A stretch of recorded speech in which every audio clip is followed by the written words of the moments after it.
সাধুসন্ত ইস্যুতে প্রতিক্রিয়া রামকৃষ্ণ মিশন একটি অরাজনৈতিক সংগঠন।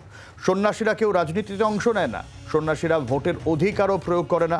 প্রতিক্রিয়া স্বামী সুবিধানন্দ মহারাজের। শিলিগুড়িতেও মিশনের হামলার ঘটনায় উদ্বেগ প্রকাশ করেন স্বামী সুবিধানন্দ মহারাজ।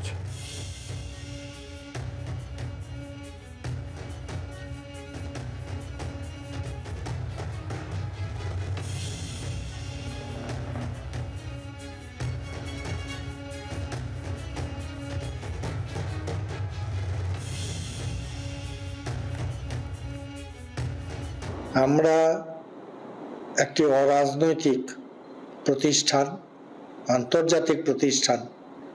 আমাদের যারা সন্ন্যাসী ব্রহ্মচারী তারা রাজনীতিতে অংশগ্রহণ করেন না, এমনকি তাদের যে অধিকার, রাইট টু ভোট, সেটিও ওরা এক্সারসাইজ করেন না, ভোটদানে বিরত থাকেন। শিলিগুড়িতে যে জমিকে কেন্দ্র করে কিছু সমস্যা হচ্ছে, আমরা প্রশাসনের দৃষ্টি আকর্ষণ করেছি এবং সেই যে জমি, সেই যে ইনফ্রাস্ট্রাকচার, সব কিছু কিন্তু মানব কল্যাণে নিবেদিত। বাংলার আওয়াজ, বাঙালির আবেগ, জি 24 ঘন্টা।